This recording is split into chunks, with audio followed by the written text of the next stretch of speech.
ಎಲ್ಲರಿಗೂ ನಮಸ್ಕಾರ. ಕರ್ನಾಟಕ ಪರೀಕ್ಷಾ ಪ್ರಾಧಿಕಾರ 2025ನೇ ಸಾಲಿನ ವಿವಿಧ ವೃತ್ತಿಪರ ಕೋರ್ಸ್ಗಳಿಗೆ ಸೀಟು ಹಂಚಿಕೆ ಮಾಡಲಿಕ್ಕೆ, ಕೌನ್ಸಿಲಿಂಗ್ ಶುರು ಮಾಡಲಿಕ್ಕೆ ಎಲ್ಲ ಥರದ ವ್ಯವಸ್ಥೆಯನ್ನು ಈಗಾಗಲೇ ನಾವು ಮಾಡಿಕೊಂಡಿದ್ದೀವಿ.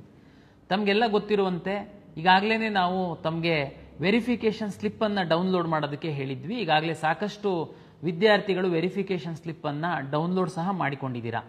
ಅದರಲ್ಲಿ ಕೆಲವೊಂದು ಸಣ್ಣ ಪುಟ್ಟ ತಪ್ಪುಗಳಿತ್ತು ಅಂತಂದರೆ ಅದನ್ನು ಸರಿಪಡಿಸ್ಕೊಳ್ಳಲಿಕ್ಕೆ ಸಹ ಅಂತಿಮವಾಗಿ ನಾವು 2, 3 ಮತ್ತು 4ನೇ ತಾರೀಕು ತಮಗೆ KEAಗೆ ಅಪಾಯಿಂಟ್ಮೆಂಟ್ ತಗೊಂಡು ಬಂದು ಸರಿಪಡಿಸ್ಕೊಳ್ಳಲಿಕ್ಕೆ ಸಹ ವಿನಂತಿಯನ್ನು ನಾವು ಈಗಾಗಲೇ ಮಾಡಿಕೊಂಡಿದ್ದೀವಿ.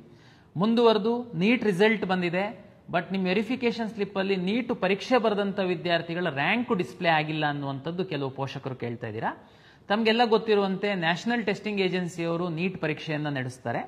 ಅವರು ನೀಟ್ ರಿಸಲ್ಟನ್ನು ಪಬ್ಲಿಷ್ ಮಾಡಿದ್ದಾರೆ. ಏನು ನಮಗೆ ಎಲಿಜಿಬಲ್ ಆಗಿರುವಂತಹ ವಿದ್ಯಾರ್ಥಿಗಳ ಡೇಟಾವನ್ನು KEAಗೆ ಇನ್ನೂ ಅವರು ಕೊಟ್ಟಿಲ್ಲ. ಒಂದ್ಸರಿ ಅವರು ಕೊಟ್ಟು 1 ದಿವಸದಲ್ಲಿ ನಾವು ನಿಮ್ಮ ವೆರಿಫಿಕೇಷನ್ ಸ್ಲಿಪ್ಪಲ್ಲಿ ನಿಮ್ಮ ರ್ಯಾಂಕು ಡಿಸ್ಪ್ಲೇ ಆಗುವಂತಹ ವ್ಯವಸ್ಥೆಯನ್ನು ನಾವು ಮಾಡ್ತೀವಿ. ಅದನ್ನು ತಮಗೆ ಕಮ್ಯುನಿಕೇಟ್ ಮಾಡ್ತೀವಿ. ಆಮೇಲೆ ಕೆಲವರು ಹೊಸದಾಗಿ ಸಹ ರಿಜಿಸ್ಟ್ರೇಷನ್ನೇ ಮಾಡಿಲ್ಲ, ನಾವು ನೀಟ್ ಮುಖಾಂತರ ಮಾತ್ರ ಸೀಟನ್ನು ಪಡೆಯುವವರಿದ್ದೀವಿ, ಮ್ಯಾನೇಜ್ಮೆಂಟು, NRI ಮತ್ತೊಂದು ಅಂತೇಳಿದರೆ ತಮಗೆ ಅಂತಿಮವಾಗಿ ಸಹ ನಾವು ನಮಗೆ ಡೇಟಾ ಬರ್ತಿದ್ದಂಗೆ ಒಂದು 2-3 ಡೇಸ್ ಹೊಸದಾಗಿ ರಿಜಿಸ್ಟ್ರೇಷನ್ ಮಾಡಲಿಕ್ಕೆ ಸಹ ಅವಕಾಶವನ್ನು ಕೊಡ್ತೀವಿ. ಇವತ್ತು ನಾನು ನಿಮ್ಮ ಮುಂದೆ ಬಂದಿರುವಂಥದ್ದು ಬಹುಮುಖ್ಯವಾದಂತಹ ಕೌನ್ಸಿಲಿಂಗ್ ಪ್ರಕ್ರಿಯೆ ಬಗ್ಗೆ ಒಂದು ವಿವರಣೆಯನ್ನು ನೀಡಲಿಕ್ಕೆ ನಾನಿವತ್ತು ನಿಮ್ಮ ಮುಂದಿದ್ದೀನಿ. ತಮಗೆಲ್ಲ ಗೊತ್ತಿರುವಂತೆ ತಮ್ಮ ವೆರಿಫಿಕೇಷನ್ ಸ್ಲಿಪ್ಪಲ್ಲಿ QR ಕೋಡ್ ಸಹ ಇದೆ, ತಾವೀಗಾಗಲೇ ನೋಡಿದ್ದೀರಾ. ನೆಕ್ಸ್ಟ್ ನಾವು ಮುಂದಿನ ವಾರದಲ್ಲಿ ನಾವು ಕೌನ್ಸಿಲಿಂಗ್ ಶುರು ಮಾಡಿದರೆ, ಕೌನ್ಸಿಲಿಂಗ್ ಅಂದರೆ ತಮಗೆಲ್ಲ ಗೊತ್ತಿದೆ, ಆಪ್ಷನ್ ಎಂಟ್ರಿ ಮಾಡುವಂತಹದ್ದು ಬಹುಮುಖ್ಯವಾದಂತಹ ಘಟ್ಟ. ಆಪ್ಷನ್ ಎಂಟ್ರಿ ಮಾಡಿದ ಆಧಾರದ ಮೇಲೆ ನೀವು ಈಗಾಗಲೇ ಅರ್ಜಿಯಲ್ಲಿ ಸಲ್ಲಿಸಿರುವಂತಹ ಮಾಹಿತಿ, ಮೀಸಲಾತಿಗೆ ಸಂಬಂಧಪಟ್ಟಂತಹ ಮಾಹಿತಿ ಆಧರಿಸಿ ತಮಗೆ ಬೆಸ್ಟ್ ಸೀಟು ಹಂಚಿಕೆ ಮಾಡುವಂಥದ್ದು ವ್ಯವಸ್ಥೆ ನಮ್ಮಲ್ಲಿರುವಂಥದ್ದು. ನಾನು ನಿಮಗೆ ಇಲ್ಲಿ ಆಪ್ಷನ್ ಎಂಟ್ರಿ ಮಾಡುವಂತಹ ಪ್ರಕ್ರಿಯೆಗೆ ಈ ಹಿಂದೆ ಸೀಕ್ರೆಟ್ ಕೀ, ಪಾಸ್ವರ್ಡ್ ಮತ್ತು ಲಾಗಿನ್ ಅನ್ನು ನಾವು ವೆರಿಫಿಕೇಷನ್ ಸ್ಲಿಪ್ಪಲ್ಲಿ ಕೊಟ್ಟಿದ್ವಿ. ಆ ಜಾಗದಲ್ಲಿ ಈ ಬಾರಿ ವೆರಿಫಿಕೇಷನ್ ಸ್ಲಿಪ್ಪಲ್ಲಿ ನಾವು QR ಕೋಡನ್ನು ಕೊಟ್ಟಿದ್ದೀವಿ. ಎಲ್ಲ ವಿದ್ಯಾರ್ಥಿಗಳು ಪೋಷಕರ ಗಮನಕ್ಕೆ, ತಾವು QR ಕೋಡನ್ನು ಸ್ಕ್ಯಾನ್ ಮಾಡಿದರೆ ನಿಮ್ಮ ಲಾಗಿನ್ ಪೇಜ್ ಓಪನ್ ಆಗುತ್ತೆ. ನಂತರ ತಾವು ತಮ್ಮ ಫೇಸನ್ನು ವೆಬ್ ಕ್ಯಾಮಲ್ಲಿ ತೋರಿಸುವಂಥದ್ದು ಹಾಗೂ ತಾವು ಅರ್ಜಿಯನ್ನು ಸಲ್ಲಿಸುವಂತಹ ಸಂದರ್ಭದಲ್ಲಿ ತಾವು ರಿಜಿಸ್ಟರ್ ಮಾಡಿರುವಂತಹ ಮೊಬೈಲ್ಗೆ OTP ಬರುತ್ತೆ. ಇದನ್ನು ಎಂಟ್ರಿ ಮಾಡಿದರೆ ನೀವು ಆಪ್ಷನ್ ಎಂಟ್ರಿ ಮಾಡುವಂತಹ ಲಾಗಿನ್ ಓಪನ್ ಆಗುತ್ತೆ. ಆಪ್ಷನ್ ಎಂಟ್ರಿ ಮಾಡುವ ಪೂರ್ವದಲ್ಲಿ ತಾವು ಎಲ್ಲ ವಿದ್ಯಾರ್ಥಿಗಳು ಮತ್ತು ಪೋಷಕರು ಸ್ವಲ್ಪ ಹೋಮ್ವರ್ಕನ್ನು ತಾವು ಮಾಡಿಕೊಳ್ಬೇಕು ಅಂತೇಳಿ ನನ್ನ ವಿನಂತಿ. 1 ವಾರ ಇನ್ನೂ ಸಮಯ ಇದೆ. ತಮಗೆ ಗೊತ್ತಿರುವಂತೆ medical, dental, Ayush, engineering, pharm sciences ಮತ್ತು ವೆಟರ್ನರಿ, ನರ್ಸಿಂಗು, B.Pharm ಈ ಎಲ್ಲ ಸೀಟ್ಗಳ ಆಪ್ಷನ್ ಎಂಟ್ರಿ ಮಾಡುವಂಥದ್ದಕ್ಕೆ ನಾವು ಒಮ್ಮೆನೇ ಓಪನ್ ಮಾಡ್ತೀವಿ. ತಾವು ಎಲ್ಲ ಆಪ್ಷನ್ ಎಂಟ್ರಿಯನ್ನು, ಪ್ರಿಯಾರಿಟಿಯನ್ನು ತಾವು ಕೊಡ್ತೀರಾ. ಅದರಲ್ಲಿ ತಮ್ಮ ರ್ಯಾಂಕ್ ಆಧರಿಸಿ, ತಮ್ಮ ಪ್ರಿಯಾರಿಟಿ ಆಧರಿಸಿ ನಾವು ಸೀಟನ್ನು ಹಂಚಿಕೆ ತಮಗೆ ಮಾಡುವಂಥದ್ದು. ತಾವು ಆಪ್ಷನ್ ಎಂಟ್ರಿ ಪೂರ್ವದಲ್ಲಿ ಹೋಮ್ವರ್ಕ್ ಯಾಕೆ ಮಾಡಬೇಕು ಅಂತಂದರೆ, ನೀವು ಎಷ್ಟು ಆಪ್ಷನ್ ಬೇಕಾದ್ರೂ ಎಂಟ್ರಿ ಮಾಡ್ಬೋದು, ಅದಕ್ಕೆ ಲಿಮಿಟ್ ಇಲ್ಲ. ಆದರೆ ತಮ್ಮ ಪ್ರಿಯಾರಿಟಿ ಏನು ತಾವು ಟಿಕ್ ಮಾಡ್ತೀರಾ, ತಮಗೆ ಬೆಸ್ಟ್ ಫಸ್ಟು ಈ ಕಾಲೇಜ್ ಸಿಕ್ಬೇಕಪ್ಪ, ನನಗೆ ಈ ಕಾಲೇಜು ಕೋರ್ಸ್ ಸಿಕ್ಕಬೇಕು, ಒಂದು ವೇಳೆ ಅದು ಸಿಕ್ಕಿಲ್ಲ ಅಂತಂದರೆ ನನಗೆ ಈ ಕಾಲೇಜು, ಈ ರೀತಿ ತಾವು ಸ್ವಲ್ಪ ಪೆನ್ನು ಪೇಪರ್ ತಗೊಂಡು ಕೂತ್ಕೊಂಡು ಕಾಲೇಜುಗಳನ್ನು ಸ್ಟಡಿ ಮಾಡಿ ಕಳೆದ ವರ್ಷದ ಕಟ್ ಆಫನ್ನು ತಾವು ಪರಿಶೀಲನೆ ಮಾಡಿಕೊಂಡು ನೀಟಾಗಿ ಬರೆದಿಟ್ಕೊಂಡು ನಂತರ ನಮ್ಮ ಲಾಗಿನ್ ಓಪನ್ ಮಾಡಿಬಿಟ್ಟು ತಾವು ಆಪ್ಷನ್ ಎಂಟ್ರಿ ಮಾಡಿದ್ದು ಅದು ಕರೆಕ್ಟ್ ಆದಂತಹ ಸರಿಯಾದಂತಹ ಕ್ರಮ. ಇದನ್ನು ನೀವು ಸರಿ ಮಾಡಲಿಲ್ಲ ಅಂತಂದರೆ ಅದರದ್ದು ಪರಿಣಾಮ ಏನಾಗುತ್ತೆ, ಸೀಟು ಹಂಚಿಕೆ ಮಾಡುವಂತಹ ಸಂದರ್ಭದಲ್ಲಿ ನಿಮಗೆ ನೀವೇನಾದ್ರೂ ಆ ಕೋರ್ಸನ್ನು ಹಾಕಿರಲಿಲ್ಲ, ನಿಮ್ಮದು ಒಳ್ಳೆ ರ್ಯಾಂಕ್ ಇತ್ತು, ನಿಮ್ಮ ಸ್ನೇಹಿತ ಕಡಿಮೆ ರ್ಯಾಂಕ್ ಇದ್ರೂ ಆ ಕೋರ್ಸ್ ಹಾಕಿದ್ದ, ಅವಾಗ ಅವನಿಗೆ ಸಿಕ್ಬಿಡುತ್ತೆ. ಆ ಟೈಮಲ್ಲಿ ನೀವು ಮತ್ತೆ ಹೊಸದಾಗಿ ನಾನು ಆಪ್ಷನ್ ಎಂಟ್ರಿ ಮಾಡ್ತೀನಿ ಅಂತಂದರೆ ಎಲ್ಲ ಅವಕಾಶ ಇರಲ್ಲ. ಓಕೆ, ಈಗ ನಮ್ಮದು ಲಾಗಿನ್ ಆಗಿದ್ದೀರಾ. ತಾವು ಲಾಗಿನ್ ಆದ ನಂತರ ತುಂಬ ಸರಳೀಕರಣ ಮಾಡಿದ್ದೀವಿ ನಾವು. ವಿದ್ಯಾರ್ಥಿಗಳ ಹಿತದೃಷ್ಟಿಯಿಂದ ಆಪ್ಷನ್ ಎಂಟ್ರಿ ಮಾಡುವಂಥದ್ದು ಯಾವ ರೀತಿ ಅಂತ ಅನ್ನುವಂಥದ್ದನ್ನು ನಾವು ಬಹಳ ಸರಳೀಕರಣ ಮಾಡಿದ್ದೀವಿ. ಈಗ ನಾವು ನೋಡೋಣ. ನೀವು ಒಂದ್ಸರಿ ಲಾಗಿನ್ ಆದ ನಂತರ ಯಾವ ರೀತಿ ನೀವು ವಿವಿಧ ಕಾಲೇಜುಗಳ ವಿವಿಧ ಕೋರ್ಸುಗಳ ಆಪ್ಷನ್ ಅನ್ನು ತಾವು ಎಂಟ್ರಿ ಮಾಡಬೇಕು, ಹೇಗೆ ಮಾಡಬೇಕು ಅನ್ನುವಂಥದ್ದನ್ನು ನಮ್ಮ IT ಸಿಬ್ಬಂದಿ ಎಕ್ಸ್ಪ್ಲೈನ್ ಮಾಡ್ತಾರೆ. ತಾವು ದಯಮಾಡಿ ಇದನ್ನು ಗಮನವಿಟ್ಟು ಕೇಳಿ. ನೀವು ಯಾರ ಮೇಲೆ ಡಿಪೆಂಡ್ ಆಗುವಂಥ ಅಗತ್ಯ ಇಲ್ಲ. ಪ್ರಾಧಿಕಾರ ತುಂಬ ಸರಳೀಕರಣಗೊಳಿಸಿದೆ. ತಾವೇನೇ ಸ್ವತಃ ಆಪ್ಷನ್ ಎಂಟ್ರಿ ಮಾಡಲಿಕ್ಕೆ ಅವಕಾಶ ಇದೆ. ಓಕೆ, ಬನ್ನಿ ಈಗ ನಾವು ನಮ್ಮ IT ಸಿಬ್ಬಂದಿ ವಿವರಣೆಯನ್ನು ಕೊಡ್ತಾರೆ. ಯಾವ ರೀತಿ ನೀವು ಆಪ್ಷನ್ ಎಂಟ್ರಿ ಮಾಡುವಂಥದ್ದು ಅವಕಾಶಗಳಿದ್ದಾವೆ ಅಂತನ್ನುವಂಥದ್ದನ್ನು ತೋರಿಸಿಕೊಡ್ತಾರೆ. ನಮಸ್ಕಾರ. 2025ನೇ ಸಾಲಿನ ವೃತ್ತಿಪರ ಕೋರ್ಸುಗಳ ಪ್ರವೇಶಾತಿಗೆ ಆಪ್ಷನ್ ಎಂಟ್ರಿ ಯಾವ ರೀತಿ ಮಾಡಬೇಕು ಅನ್ನತಕ್ಕಂಥ ಈ ಪ್ರಾತ್ಯಕ್ಷಿಕೆ ನಿಮಗೆ ಸ್ವಾಗತವನ್ನು ಕೋರ್ತಾ ಇದ್ದೇವೆ. ಆಪ್ಷನ್ ಎಂಟ್ರಿ ಮಾಡುವ ಮೊದಲು ಯಾವ ರೀತಿಯ ಪೂರ್ವ ಸಿದ್ಧತೆಗಳನ್ನು ಮಾಡ್ಕೋಬೇಕು, ಅದಕ್ಕೆ ಅಗತ್ಯವಿರತಕ್ಕಂತಹ ದಾಖಲೆಗಳೇನು ಅನ್ನೋದನ್ನು ಈಗಾಗಲೇ ಮಾನ್ಯ ಕಾರ್ಯನಿರ್ವಾಹಕ ನಿರ್ದೇಶಕರು ತಿಳಿಸಿಕೊಟ್ಟಿದ್ದಾರೆ. ಅವರಿಗೆ ಧನ್ಯವಾದಗಳು. ಅಭ್ಯರ್ಥಿಗಳು ಆಪ್ಷನ್ ಎಂಟ್ರಿ ಸ್ಕ್ರೀನನ್ನು ಯಾವ ರೀತಿ ಎಂಟ್ರಿ ಆಗಬೇಕು ಅಂದರೆ, ಮೊದಲು KA ವೆಬ್ಸೈಟ್ನಲ್ಲಿ, ಪ್ರಾಧಿಕಾರದ ವೆಬ್ಸೈಟ್ನಲ್ಲಿ ಅಡ್ಮಿಷನ್ಸ್ ಅಂತ ಇರುತ್ತೆ. ಅಡ್ಮಿಷನ್ಸಲ್ಲಿ UGCET 2025 ಅನ್ನೋದನ್ನು ಸೆಲೆಕ್ಟ್ ಮಾಡ್ಕೊಳ್ಳಿ. ನಂತರ ಅಲ್ಲಿ ಒಂದು ಲಿಂಕ್ ಇರುತ್ತೆ, UGCET 2025 ಆಪ್ಷನ್ ಎಂಟ್ರಿ ಲಿಂಕ್ ಅಂತ. ಅದನ್ನು ಸೆಲೆಕ್ಟ್ ಮಾಡಿದ ತಕ್ಷಣ ನಿಮಗೆ ಈಗ ನೋಡ್ತಾ ಇರತಕ್ಕಂಥ ಸ್ಕ್ರೀನು ನಿಮಗೆ ಇಲ್ಲಿ ಬರುತ್ತೆ. ಸೊ ನಿಮಗೆ ವೆರಿಫಿಕೇಷನ್ ಸ್ಲಿಪ್ಪನ್ನು ಇಟ್ಟುಕೊಂಡಿರಿ. ಆ ವೆರಿಫಿಕೇಷನ್ ಸ್ಲಿಪ್ಪಲ್ಲಿ ನಿಮಗೆ QR ಕೋಡ್ ಇರುತ್ತೆ ಮತ್ತು option entry CET number, application number ಎಲ್ಲ ಕೂಡ ಅಲ್ಲಿ ಇರುತ್ತೆ. ಸೊ ಆ ಲಾಗಿನ್ ಸ್ಕ್ರೀನಲ್ಲಿ ನೀವು ಸ್ಟಾರ್ಟ್ ಸ್ಕ್ಯಾನ್ ಅಂತ ಕೊಟ್ಟಾಗ ಆ QR ಕೋಡನ್ನು ನೀವು ಸ್ಕ್ಯಾನ್ ಮಾಡ್ಕೋಬೇಕು. ಸೊ ಸ್ಟಾರ್ಟ್ ಸ್ಕ್ಯಾನ್ ಕೊಡಿ, QR ಕೋಡನ್ನು ತೋರಿಸಿ, ನಿಮ್ಮ ಮೊಬೈಲ್ ಸಂಖ್ಯೆಗೆ OTP ಬರುತ್ತೆ. ಆ OTPಯನ್ನು ನೀವು ಅಲ್ಲಿ ಎಂಟ್ರಿ ಮಾಡಬೇಕು. QR ಕೋಡು ಎಂಟ್ರಿ ಸ್ಕ್ಯಾನ್ ಮಾಡಲಿಕ್ಕೆ ಆಗಲಿಲ್ಲ ಅಂದರೆ ನೀವು ಆಪ್ಷನ್ ಎಂಟ್ರಿ CET ನಂಬರ್ ಮತ್ತು ಅಪ್ಲಿಕೇಶನ್ ನಂಬರನ್ನು ಎಂಟ್ರಿ ಮಾಡೋದ್ರ ಮೂಲಕ ಕೂಡ ನೀವು ಲಾಗಿನ್ ಆಗ್ಬೋದು. ಸೊ ಇದಾದಮೇಲೆ ಇಲ್ಲಿ ನಿಮಗೆ ಫೋಟೋ ಕ್ಯಾಪ್ಚರಿಂಗ್ ಸ್ಕ್ರೀನ್ ಬರ್ತಾ ಇದೆ. ಇಲ್ಲಿ ಸ್ಟಾರ್ಟ್ ಕ್ಯಾಮ್ರಾ ಅಂತ ಇದೆ. ಅಲ್ಲಿ ಕ್ಯಾಮ್ರಾ ಸ್ಟಾರ್ಟ್ ಮಾಡಿ ನಿಮ್ಮ ಫೋಟೋವನ್ನು ಅದು ಲೈವ್ ಕ್ಯಾಪ್ಚರ್ ಮಾಡುತ್ತೆ. ಸೊ ಫೋಟೋ ಕ್ಯಾಪ್ಚರ್ ಅಂತ ಇದೆ, ಅದನ್ನು ಸೆಲೆಕ್ಟ್ ಮಾಡ್ಕೊಳ್ಳಿ. ನಂತರ ವೆರಿಫೈ ಆ್ಯಂಡ್ ಲಾಗಿನ್ ಅಂತ ಇದೆ. ಸೊ ನೀವು ಅದನ್ನು ಸೆಲೆಕ್ಟ್ ಮಾಡಿದ ಮೇಲೆ ನಿಮಗೆ ಈಗ ನೀವು ನೋಡ್ತಾ ಇರತಕ್ಕಂಥ ಆಪ್ಷನ್ ಎಂಟ್ರಿ ಸ್ಕ್ರೀನ್ ಕಾಣುತ್ತೆ. ಇಲ್ಲಿ ಅಲರ್ಟ್ ಮೆಸೇಜ್ ಇದೆ. ಅಲರ್ಟ್ ಮೆಸೇಜಲ್ಲಿ ನೀವು 750 ರೂಪಾಯಿ ಪೇಮೆಂಟ್ ಮಾಡಬೇಕು ಅಂತ ಅದು ಹೇಳ್ತಾ ಇದೆ. ಸೊ ಅಭ್ಯರ್ಥಿಗಳು ಇಲ್ಲಿ ನೋಡ್ಬೋದು, ಕ್ಯಾಂಡಿಡೇಟ್ಸ್ ಆಪ್ಷನ್ ಎಂಟ್ರಿ ಅಂತ ಇದೆ. ಈಗ ಅದು ಎನೇಬಲ್ ಆಗಿಲ್ಲ. ಪೇ ಮೇ ಆನ್ಲೈನ್ ಅಂತ ಏನಿದೆ ಇದನ್ನು ಸೆಲೆಕ್ಟ್ ಮಾಡಿ ಪೇಮೆಂಟ್ ಮಾಡಿದ ನಂತರ ನಿಮಗೆ ಆಪ್ಷನ್ ಎಂಟ್ರಿ ಪೋರ್ಟಲ್ ಎನೇಬಲ್ ಆಗುತ್ತೆ. ಸೊ ಇಲ್ಲಿ ಫಸ್ಟು ಪೇಮೆಂಟನ್ನು ಮಾಡಬೇಕು. ಪೇಮೆಂಟ್ ಮಾಡಬೇಕಾದ್ರೆ ನಿಮಗೆ ಅಲ್ಲಿ ವಿವಿಧ ರೀತಿಯ ಪೇಮೆಂಟ್ ಗೇಟ್ವೇಗಳಿದೆ. ನಿಮಗೆ ಯಾವುದು ಅನುಕೂಲನೋ ನೀವು ಅದನ್ನು ಆಯ್ಕೆ ಮಾಡ್ಕೋಬಹುದು. ಸೊ ಪೇ ಆನ್ಲೈನ್ ಅಂತ ಆಯ್ಕೆ ಮಾಡಿ ನಂತರ ಇಲ್ಲಿ ನಿಮ್ಮ ಮೊಬೈಲ್ ನಂಬರನ್ನು ಎಂಟ್ರಿ ಮಾಡಿ, ನಂತರ ಇಮೇಲ್ ಅಡ್ರೆಸ್ಸನ್ನು ಎಂಟ್ರಿ ಮಾಡಿ ಅಲ್ಲಿ ಕಂಟಿನ್ಯೂ ಅಂತ ಕೊಡಿ. ಸೊ ಅಲ್ಲಿ QR ಕೋಡ್ ಸ್ಕ್ಯಾನಿಂಗ್ ಇರುತ್ತೆ. ಸೊ ನೀವು ಪೇಮೆಂಟನ್ನು ಸ್ಕ್ಯಾನ್ ಮಾಡೋದ್ರ ಮೂಲಕ ಮಾಡಬೇಕು.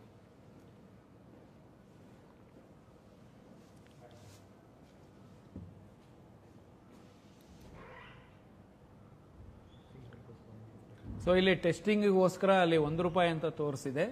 ಸೊ ಎಲ್ಲ ಅಭ್ಯರ್ಥಿಗಳು 750 ರೂಪಾಯಿಯನ್ನು ಪೇಮೆಂಟ್ ಮಾಡಬೇಕಾಗತ್ತೆ. ಸೊ ಪೇಮೆಂಟ್ ಮಾಡಿದ ನಂತರ ಪೇಮೆಂಟ್ ಸಕ್ಸಸ್ಫುಲ್ ಅಂತ ಬರುತ್ತೆ. ಅದಾದಮೇಲೆ ಸಕ್ಸಸ್ ರಿಪೋರ್ಟ್ ಅಂತಲೂ ಕೂಡ ಇದೆ. ನೀವು ಅದನ್ನು ಕೂಡ ನೋಡಿಬಿಟ್ಟು ಅದನ್ನು ಪ್ರಿಂಟ್ ಕೂಡ ತೆಗೆದು ಇಟ್ಕೋಬಹುದು. ನಂತರ ನೀವು ಇಲ್ಲಿ ಆಪ್ಷನ್ ಎಂಟ್ರಿ ಸ್ಕ್ರೀನಿಗೆ ಬಂದು ಇಲ್ಲಿ ರಿಫ್ರೆಶನ್ನು ಮಾಡಿ. ಓಕೆ, ಸೊ ರಿಫ್ರೆಶ್ ಮಾಡಿದ ತಕ್ಷಣ ನಿಮಗೆ ಅಲ್ಲಿ ಕ್ಯಾಂಡಿಡೇಟ್ಸ್ ಆಪ್ಷನ್ ಎಂಟ್ರಿ ಲಿಂಕ್ ಅಂತ ಇದೆ ನೋಡಿ, ಈಗ ಅದು ಎನೇಬಲ್ ಆಗಿದೆ. ಸೊ ಇದೇ ರೀತಿ ಆಪ್ಷನ್ ಎಂಟ್ರಿ ಎಕ್ಸಾಂಪಲ್ ಅಂತ ನೀವು ನೋಡಬಹುದು. ಡೀಟೇಲ್ಡ್ ಆಪ್ಷನ್ ವರ್ಕ್ಶೀಟ್ ಇದೆ, ಪ್ರಿಂಟ್ ಆಪ್ಷನ್ ಇದೆ, ಅದೇ ರೀತಿ ಇಲ್ಲಿ ರ್ಯಾಂಕ್ಸ್ ಅಂತ ಇದೆ. ನಿಮಗೆ ಬಂದಿರತಕ್ಕಂಥ ಡಿಸಿಪ್ಲಿನ್ ವೈಸ್ ರ್ಯಾಂಕ್ಸ್ ಇಲ್ಲಿ ತೋರಿಸುತ್ತೆ. ನೀವು ಎಷ್ಟು ಡಿಸಿಪ್ಲಿನ್ಗೆ ಎಲಿಜಿಬಲ್ ಇದ್ದೀರಿ, ಎಷ್ಟು ರ್ಯಾಂಕ್ಸ್ ಬಂದಿದೆ ನಿಮಗೆ ಅನ್ನೋದು ಅಲ್ಲಿ ನೀವು ನೋಡಬಹುದು. ರೈಟ್ ಸೈಡ್ ಸ್ಕ್ರೀನಲ್ಲಿ ನಿಮಗೆ ಕೋರ್ಸಸ್ ಅಂತ ಇದೆ, ಕಾಲೇಜಸ್ ಅಂತ ಇದೆ. ಸೊ ನೀವು ಕೋರ್ಸಸ್ ಸೆಲೆಕ್ಟ್ ಮಾಡಿದ್ರೆ ಯಾವ್ಯಾವ ಕೋರ್ಸುಗಳು ನಿಮಗೆ ಅಡ್ಮಿಷನ್ಸ್ಗೆ ಇದೆ ಅನ್ನೋದನ್ನು ನೀವು ನೋಡ್ತಾ ಇರ್ಬೋದು. ಇಲ್ಲಿ ಇಂಜಿನಿಯರಿಂಗು, ಮೆಡಿಕಲ್ಲು, ಈ ರೀತಿ ಪ್ರತಿಯೊಂದು ಇರುತ್ತೆ. ಸೊ ಅದೇ ರೀತಿ ನೀವು ಕಾಲೇಜಸ್ ಅಂತ ಇದೆ. ಸೊ ಆ ಕಾಲೇಜಸನ್ನು ಸೆಲೆಕ್ಟ್ ಮಾಡಿದ್ರೆ ನಿಮಗೆ ಯಾವ್ಯಾವ ಕಾಲೇಜುಗಳು ಸರ್ಕಾರದಿಂದ ಅನುಮತಿ ಪಡೆದಿವೆ ಅನ್ನೋದು ಲಿಸ್ಟು ಕೂಡ ಅಲ್ಲಿ ನಿಮಗೆ ಕಾಣಸಿಗುತ್ತೆ.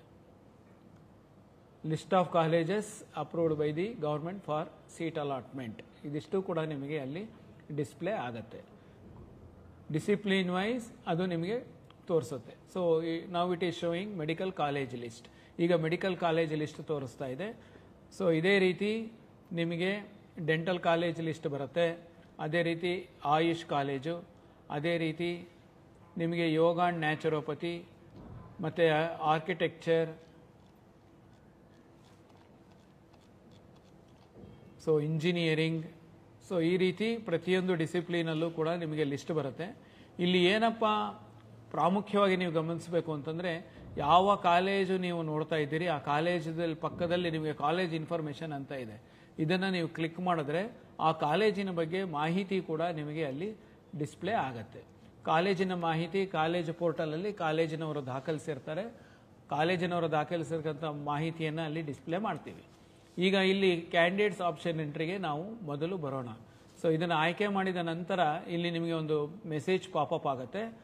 I am aware that the options entered by me for the first round will continue as it is for all the subsequent rounds of online seat allotment. ಈ ಥರ ಇದೆ ಇಲ್ಲಿ ಅಂತಂದರೆ, ನಾವು ಮೊದಲನೇ ರೌಂಡ್ ಸುತ್ತಿಗೆ ಏನು ಆಪ್ಷನ್ಸನ್ನು ಎಂಟ್ರಿ ಮಾಡ್ತೀವಿ ಅದು ಎಲ್ಲ ಸುತ್ತುಗಳಿಗೂ ಕೂಡ ಇರುತ್ತೆ. ಹೊಸದಾಗಿ ಆಪ್ಷನ್ ಎಂಟ್ರಿ ಮಾಡಲಿಕ್ಕೆ ಅವಕಾಶ ಇಲ್ಲ ಅನ್ನತಕ್ಕಂಥ ಒಂದು ಮೆಸೇಜನ್ನು ಅಲ್ಲಿ ತೋರಿಸುತ್ತೆ. ನೀವು ಅದನ್ನು ಅಗ್ರಿ ಅಂತ ಸೆಲೆಕ್ಟ್ ಮಾಡ್ಕೋಬೇಕು. ಇದಾದ ಮೇಲೆ ನಿಮಗೆ ಡಿಸಿಪ್ಲಿನ್ ಸೆಲೆಕ್ಟ್ ಮಾಡ್ಕೋಬೇಕಾಗತ್ತೆ ನೀವು. ಅಂತಂದರೆ ನಿಮಗೆ ಮೆಡಿಕಲ್, ಡೆಂಟಲ್, ಆಯುಷ್, ಯೋಗ ನ್ಯಾಚುರೋಪತಿ, ಆರ್ಕಿಟೆಕ್ಚರ್, ಇಂಜಿನಿಯರಿಂಗ್ ಈ ರೀತಿ. ಸೊ ನಿಮ್ಮ ಮೊದಲನೇ ಆಯ್ಕೆ ಯಾವುದು? ನೀವು ಈಗಾಗಲೇ ಏನು ಲಿಸ್ಟ್ ಮಾಡಿದ್ದೀರಿ ಅದರಲ್ಲಿ ಮೊದಲನೇದು ಯಾವುದು? ಉದಾಹರಣೆಗೆ ಮೆಡಿಕಲ್ ನೀವು ಮೊದಲು ಆಯ್ಕೆ ಮಾಡ್ಕೊಂಡಿದ್ರೆ ಅಲ್ಲಿ ಮೆಡಿಕಲ್ ಅಂತ ತಗೊಳ್ಳಿ. ಇದಾದಮೇಲೆ ಸೆಲೆಕ್ಟ್ ಸ್ಟ್ರೀಮ್ ಅಂತ ಇದೆ, ಕೋರ್ಸ್ ಅಥವಾ ಕಾಲೇಜ್ ಅಂತ.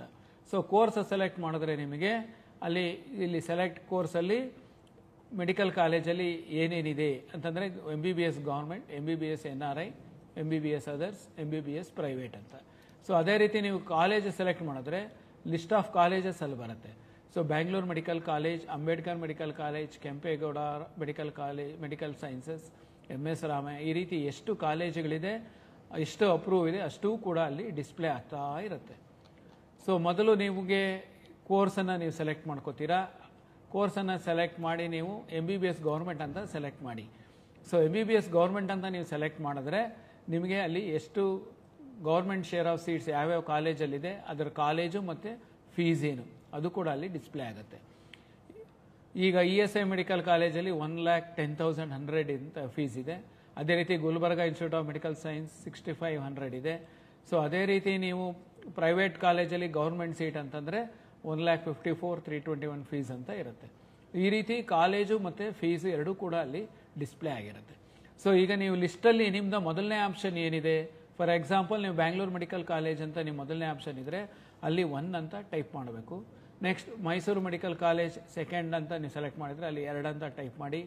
ಸೊ ಇದೇ ರೀತಿ ಮಂಡ್ಯ 3 ಇದ್ರೆ ಮಂಡ್ಯ 3 ಮಾಡ್ಕೊಳ್ಳಿ. ನಿಮಗೆ ನೆಕ್ಸ್ಟ್ ಯಾವ್ದು ಬೇಕು, ಶಿವಮೊಗ್ಗ ಬೇಕು, ಸೊ ಅಲ್ಲಿ 4 ಅಂತ ಟೈಪ್ ಮಾಡಿ. ಈ ರೀತಿ ನಿಮಗೆ ಯಾವ್ಯಾವ ಕಾಲೇಜುಗಳು ನೀವು ಯಾವ ಆರ್ಡ್ರಲ್ಲಿ ಹಾಕ್ಕೊಂಡಿರ್ತೀರಿ ಅಷ್ಟು ಕಾಲೇಜುಗಳನ್ನ ಮುಂದೆ ಭಾಗದಲ್ಲಿ ಇರ್ತಕ್ಕಂಥ ಬಾಕ್ಸಲ್ಲಿ ನೀವು ನಂಬರ್ಸನ್ನು ಎಂಟ್ರಿ ಮಾಡ್ತಾ ಹೋಗಬೇಕು. ನೀವು ಕಾಲೇಜ್ ಹೆಸರನ್ನು ಟೈಪ್ ಮಾಡ್ತಾ ಅವಶ್ಯಕತೆ ಇಲ್ಲ, ಅಥವಾ ಯಾವ ಕೋರ್ಸು ಅನ್ನೋದನ್ನು ಟೈಪ್ ಮಾಡ್ತಕ್ಕಂಥ ಅವಶ್ಯಕತೆ ಇರೋದಿಲ್ಲ. ಬರೀ ನಂಬರನ್ನು ನೀವು ಎಂಟ್ರಿ ಮಾಡ್ತಾ ಹೋಗಬೇಕು. ಈಗ ಇಲ್ಲಿ ಏನು ಎಂಟ್ರಿ ಮಾಡ್ತಾ ಇದ್ದೀವಿ ಈ ಆರ್ಡ್ರಲ್ಲಿ ಮಾಡಬೇಕು ಅನ್ನತಕ್ಕಂಥ ಯಾವುದೇ ಒಂದು ನಿಯಮ ಇರೋದಿಲ್ಲ. ನಿಮಗೆ ಬೇಕಾಗಿರತಕ್ಕಂಥ ಆರ್ಡ್ರಲ್ಲಿ ನೀವು ಎಂಟ್ರಿ ಮಾಡಿ.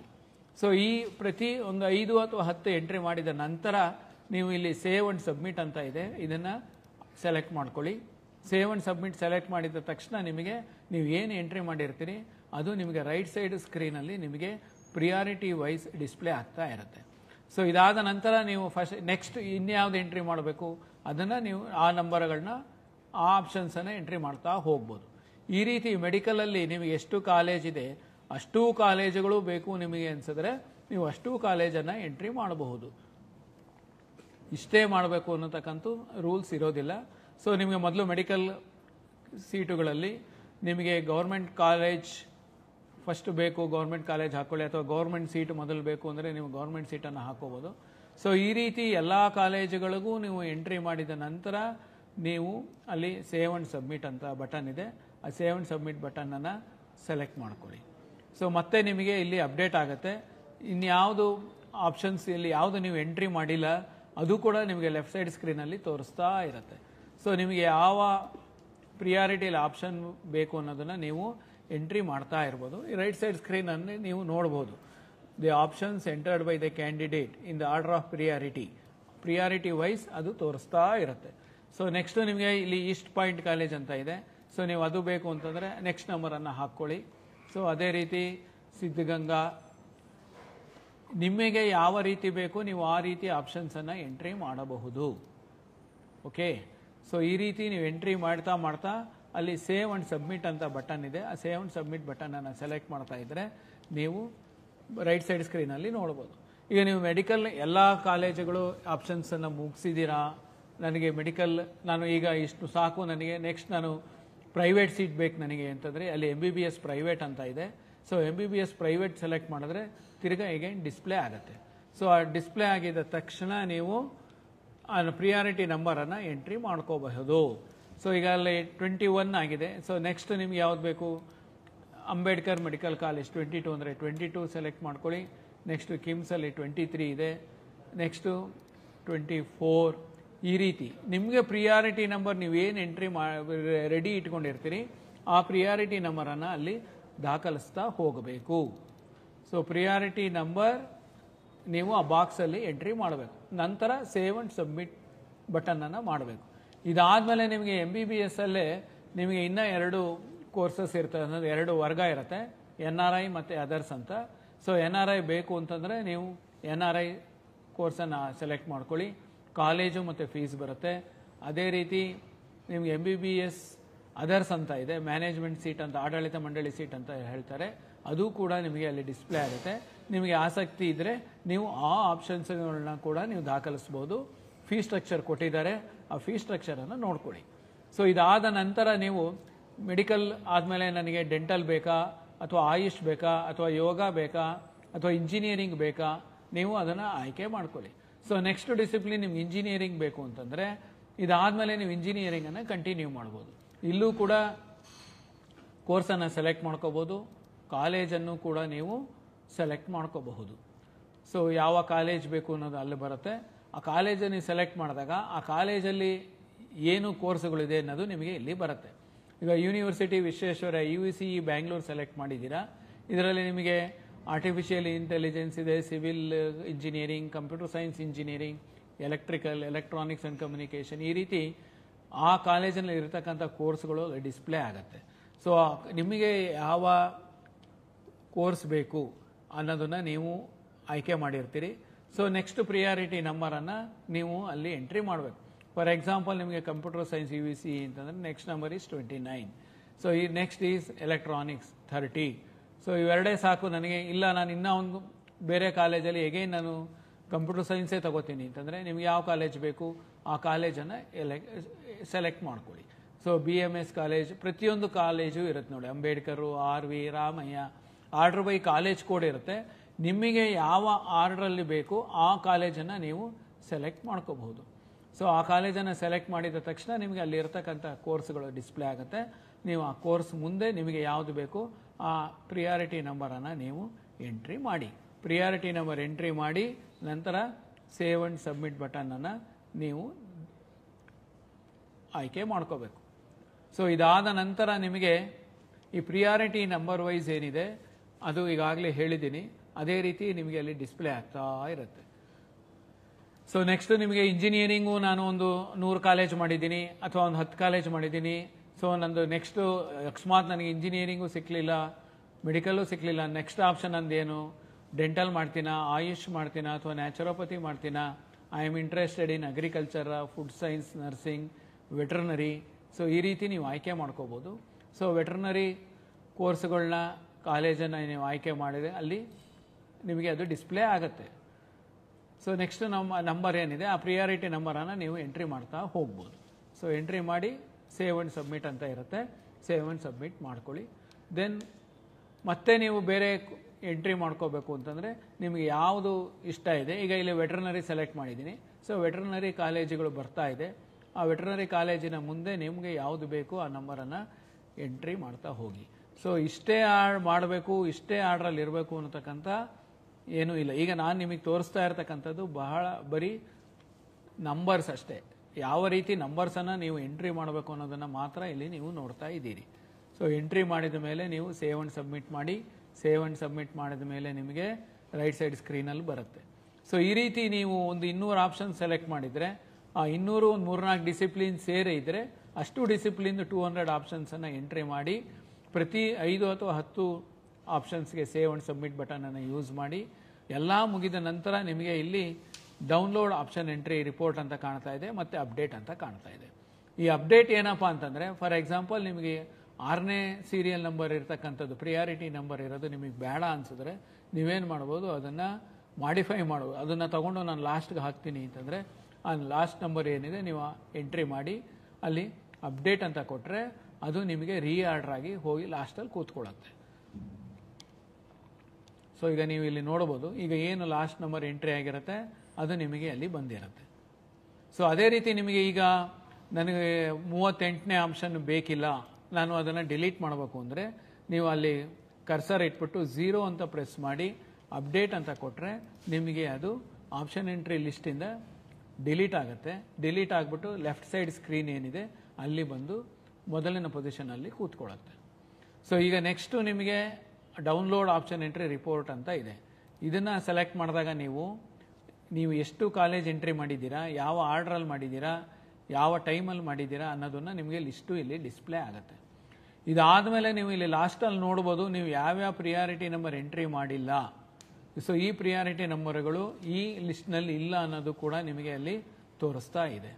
ಸೊ ಇದು ಆಪ್ಷನ್ ಎಂಟ್ರಿ ಪ್ರಿಂಟ್ಔಟ್. ಇದನ್ನು ನೀವು ಆಪ್ಷನ್ ಎಂಟ್ರಿ ಪ್ರಿಂಟ್ಔಟನ್ನು ತೊಗೊಂಡು ಮತ್ತೊಮ್ಮೆ ಪರಿಶೀಲಿಸಿ ಇದರಲ್ಲಿ ಏನಾದ್ರು ಮತ್ತೆ ನೀವು ಮಾಡಿಫೈ ಮಾಡಬೇಕು ಅಂತಂದರೆ ಈ ಸ್ಕ್ರೀನಿಗೆ ಬಂದು ನೀವು ಮಾಡಿಫೈ ಯಾವ ಆಪ್ಷನ್ಸ್ ಇದೆ, ಯಾವ ಕಾಲೇಜ್ ಬೇಕು ಅನ್ನೋದನ್ನು ಸೆಲೆಕ್ಟ್ ಮಾಡಿ ನೀವು ಆಪ್ಷನ್ಸನ್ನು ಮಾಡಿಫೈ ಮಾಡ್ಕೋಬೋದು, ಡಿಲೀಟ್ ಮಾಡ್ಬೋದು, ರೀಆರ್ಡರ್ ಮಾಡ್ಬೋದು. ಈ ರೀತಿ ವರ್ಕನ್ನು ನೀವು ಎಷ್ಟು ಸಲ ಬೇಕಾದರೂ ಮಾಡ್ಬೋದು.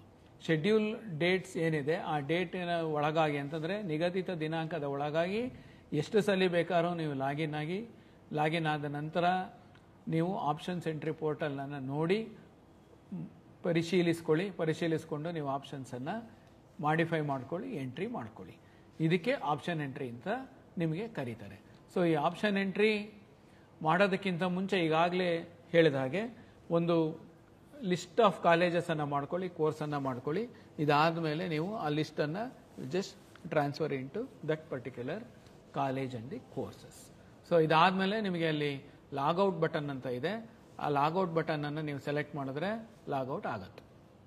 ಇದನ್ನು ಆಪ್ಷನ್ ಎಂಟ್ರಿ ಅಂತ ಕರೀತಾರೆ. Thank you. ತಾವು ಈಗ ನೋಡಿದೀರಾ ಯಾವ ರೀತಿ ಲಾಗಿನ್ ಆದ ನಂತರ ಆಪ್ಷನ್ ಎಂಟ್ರಿ ಮಾಡ್ಬೋದು ಅಂತನ್ನುವಂಥದ್ದನ್ನ. ದಯಮಾಡಿ ನಾನು ಈಗಾಗಲೇ ಹೇಳ್ದಂತೆ ತಾವು ಹೋಮ್ವರ್ಕ್ ಮಾಡ್ಕೊಂಡು ಆದಷ್ಟು ಆಪ್ಷನ್ಗಳನ್ನ ಎಂಟ್ರಿ ಮಾಡುವಂಥದ್ದಕ್ಕೆ ಪ್ರಯತ್ನ ಮಾಡಬೇಕಾಗುತ್ತೆ. ತಾವು ಇನ್ನೊಂದು ತಮಗೆ ವಿಶೇಷವಾಗಿ ಗಮನ ಇರಲಿ, ಮೊದಲ ಸುತ್ತಿಗಿನಲ್ಲಿ ಅಂದರೆ ಪೂರ್ವದಲ್ಲಿ ನಾವೇನು ಮೊದಲ ಸುತ್ತಿಗೆ ನಾವು ಸೀಟ್ ಅನೌನ್ಸ್ ಮಾಡ್ತೀವಿ, ತಾವು ಫಸ್ಟು ಆಪ್ಷನ್ ಎಂಟ್ರಿನ ಎಷ್ಟು ಬೇಕಾದರೂ ತಾವು ಆಪ್ಷನ್ ಎಂಟ್ರಿಯನ್ನು ಮಾಡ್ಬೋದು. ನಾವು ಮುಂದಿನ 2 ಅಥವಾ 3 ರೌಂಡ್ಗಳಲ್ಲಿ ನಾವು ಸೀಟ್ ಹಂಚಿಕೆ ಮಾಡುವಂಥದ್ದು ತಾವು ಮೊದಲ ರೌಂಡ್ ಆಪ್ಷನ್ ಎಂಟ್ರಿ ಮಾಡಿರುವಂಥದ್ದು. ಹಾಗಾಗಿ ನೀವು ನಂತರದ ದಿನಗಳಲ್ಲಿ ಆಪ್ಷನ್ ಅನ್ನು ಡಿಲೀಟ್ ಮಾಡಬಹುದು, ಮೇಲೆ ಕೆಳಗೆ ಮಾಡಬಹುದು. ಆದರೆ ನೀವು ಯಾವುದಾದ್ರೂ ಆಪ್ಷನ್ ಹಾಕಿಲ್ಲ ಅಂತಂದ್ರೆ ಹೊರಗಿಂದ ಒಂದು ಆಪ್ಷನ್ ಅನ್ನು ತಗೊಂಡು ಬಂದು ಒಂದು ರೌಂಡ್ ಮುಗಿದ ನಂತರ ನಾವು ಎಂಟ್ರಿ ಮಾಡಲಿಕ್ಕೆ ಅವಕಾಶ ಕೊಡಲ್ಲ. ದಯಮಾಡಿ ಅರ್ಥ ಮಾಡ್ಕೊಳ್ಳಿ, ಇದು ಬಹಳ ಬಹು ಮುಖ್ಯವಾದಂತಹ ಒಂದು ವಿಷಯ. ಯಾಕೆಂದ್ರೆ ತುಂಬಾ ವಿದ್ಯಾರ್ಥಿಗಳು ಏನ್ ಮಾಡ್ತೀರಾ, ತಾವು ಕೆಲವು ಆಪ್ಷನ್ಗಳನ್ನ ಹಾಕ್ಬಿಡ್ತೀರಾ. ನಾವು ಫಸ್ಟ್ ರೌಂಡ್ ಸೀಟ್ ಅಲಾಟ್ ಮಾಡ್ತೀವಿ, ಆವಾಗ ನಿಮ್ಗೆ ಗೊತ್ತಾಗುತ್ತೆ ಓ ಇತರೆ ಕಾಲೇಜ್ಗಳು ಸಹ ಚೆನ್ನಾಗಿತ್ತು, ಆ ಕಾಲೇಜ್ಗಳನ್ನ ನಾವು ಹಾಕಿತ್ತು ಅಂತಂದ್ರೆ ನಮಗೆ ಆ ಕಾಲೇಜಲ್ಲಿ ಸಿಕ್ತಿತ್ತು, ಆ ಕಾಲೇಜಲ್ಲಿ ಇನ್ನೂ ಸಹ ಕೆಲವು ಸೀಟ್ಗಳಿದಾವೆ, ನಾವು ಈಗ ಎಂಟ್ರಿ ಮಾಡೋಣ ಅಂತ. ನೋ, ಅವಕಾಶ ಇಲ್ಲ. ಅದಕ್ಕೆ ನಾನು ರಿಕ್ವೆಸ್ಟ್ ಮಾಡ್ತಾ ಇರುವಂಥದ್ದು, ಮೊದಲು ನಾವೇನು ಆಪ್ಷನ್ ಎಂಟ್ರಿ ಮಾಡೋದಕ್ಕೆ ನಿಮಗೆ ಹೇಳ್ತೀವಿ, ತಾವು ಗರಿಷ್ಠ ಎಷ್ಟು ಸಾಧ್ಯ ಅಷ್ಟು ಕೋರ್ಸ್ಗಳನ್ನ ಕಾಲೇಜ್ಗಳನ್ನ ತಾವು ಆಪ್ಷನ್ ಎಂಟ್ರಿ ಮಾಡಿ. ಫಸ್ಟ್ ರೌಂಡ್ ಸೀಟ್ ಅಲಾಟ್ಮೆಂಟ್ ಆದಮೇಲೆ ನೀವು ನಿಮ್ಮ ಒಂದು ಲಾಗಿನ್ ಒಳಗಡೆ ಇರುವಂತಹ ಆಪ್ಷನ್ಗಳಲ್ಲಿ ನೀವು ಮೇಲೆ ಕೆಳಗೆ ರೀಅರೇಂಜ್ ಮಾಡ್ಬೋದು, ಡಿಲೀಟ್ ಮಾಡ್ಬೋದು, ಏನೆಲ್ಲ ಮಾಡಲಿಕ್ಕಿರುತ್ತೆ. ಹೊಸ ಕಾಲೇಜು ಹೊಸ ಕೋರ್ಸನ್ನು ನಾವು ಮತ್ತೆ ನಿಮಗೆ ಆಪ್ಷನ್ ಎಂಟ್ರಿ ಮಾಡುವಂಥದ್ದಕ್ಕೆ ಅವಕಾಶ ಕೊಡಲ್ಲ. ಒಂದು ವೇಳೆ ಯಾವುದಾದ್ರೂ ಹೊಸ ಕಾಲೇಜನ್ನು ನಾವು ತಗೊಂಡು ಬಂದರೆ ಯಾವುದಾದ್ರೂ ಹೊಸ ಕೋರ್ಸ್ ಏನಾದರೂ ನಾವು ತಗೊಂಡು ಬಂದರೆ ಅವಾಗ ಕೊಡ್ತೀವಿ. ಬಟ್ ಫಸ್ಟ್ ರೌಂಡ್ಗಿಂತ ಪೂರ್ವದಲ್ಲಿ ಇದ್ದಂತಹ ಕಾಲೇಜು ಕೋರ್ಸ್ಗಳನ್ನ ನೀವು ಹಾಕದೆ ನಂತರ ಬಂದ್ಬಿಟ್ಟು ತಾವು ಹಾಕ್ತೀವಿ ಅಂತಂದರೆ ಅವಕಾಶ ಇರಲ್ಲ. ತಾವು ಈ ವಿಡಿಯೋವನ್ನು ತಾವು ಏನು ನಮ್ಮ ಆಪ್ಷನ್ ಎಂಟ್ರಿದು ಒಂದೆರಡು ಬಾರಿ ತಾವು ಕೇಳಿ ತಮಗೆ ತುಂಬ ಸ್ಪಷ್ಟತೆ ಬರುತ್ತೆ. ಅದರ ಆಧಾರದ ಮೇಲೆ ತಾವು ಬೇರೆ ಯಾರಿಗೆ ಡಿಪೆಂಡ್ ಆಗದೆ ತಾವೇನೇ ಆಪ್ಷನ್ ಎಂಟ್ರಿ ಮಾಡುವಂಥದ್ದಕ್ಕೆ ಸಾಧ್ಯ ಆಗುತ್ತೆ. ಇದರಿಂದ ನಿಮಗೆ ಉಪಯೋಗ ಆಗಿದೆ ಅಂತೇಳಿ ನಾನು ಭಾವಿಸ್ತೀನಿ. ಈ ಥರದ್ದು ನಾವು ಹೊಸ ಹೊಸ ವಿಷಯಗಳ ಏನಾದ್ರೂ ಬಂತು ಅಂತಂದರೆ ತಮಗೆ ನಮ್ಮ ಪ್ರಾಧಿಕಾರದ ಯೂಟ್ಯೂಬ್ ಚಾನಲಲ್ಲಿ ವಿಡಿಯೋ ಮಾಡಿ ತಮಗೆ ನಾವು ಕಳಿಸ್ಕೊಡ್ತಾ ಇರ್ತೀವಿ. ಹಾಗಾಗಿ ಹೊಸ ವಿಡಿಯೋ ಬಂದಾಗ ತಮಗೆ ಅಲರ್ಟ್ ಬೇಕಂತಂದರೆ ತಾವು ದಯಮಾಡಿ KEA ಯೂಟ್ಯೂಬ್ ಚಾನಲ್ಗೆ ಸಬ್ಸ್ಕ್ರೈಬ್ ಆಗಿ ಅಂತ ವಿನಂತಿ ಮಾಡ್ತೀನಿ. ಮತ್ತೆ ನಾವು ಸಾಕಷ್ಟು ಈ ನೋಟಿಫಿಕೇಶನ್ಗಳನ್ನ ನಾವು ಮಾಡ್ತಾ ಇರ್ತೀವಿ. ಆ ಎಲ್ಲ ನೋಟಿಫಿಕೇಶನನ್ನು ರಿಯಲ್ ಟೈಮಲ್ಲಿ ನಾವು ನಮ್ಮ ಎಕ್ಸ್ ಖಾತೆಯಲ್ಲಿ ನಾವು ಅಪ್ಲೋಡ್ ಮಾಡ್ತೀವಿ. ಹಾಗಾಗಿ ತಾವು ದಯಮಾಡಿ ಕರ್ನಾಟಕ ಪರೀಕ್ಷಾ ಪ್ರಾಧಿಕಾರದ ಎಕ್ಸ್ ಖಾತೆಯನ್ನು ಸಹ ತಾವೇನಾದರೂ ಫಾಲೋ ಮಾಡ್ತು ಅಂತಂದರೆ ನಿಮಗೆ ಎಲ್ಲ ನೋಟಿಫಿಕೇಶನ್ಸು ಸರಿಯಾದ ಸಮಯದಲ್ಲಿ ತಮಗೆ ಸಿಗುತ್ತೆ. ಎಲ್ಲ ವಿದ್ಯಾರ್ಥಿಗಳಿಗೆ ಮತ್ತು ಪೋಷಕರಿಗೆ ಮತ್ತೊಮ್ಮೆ ವಂದನೆಗಳು.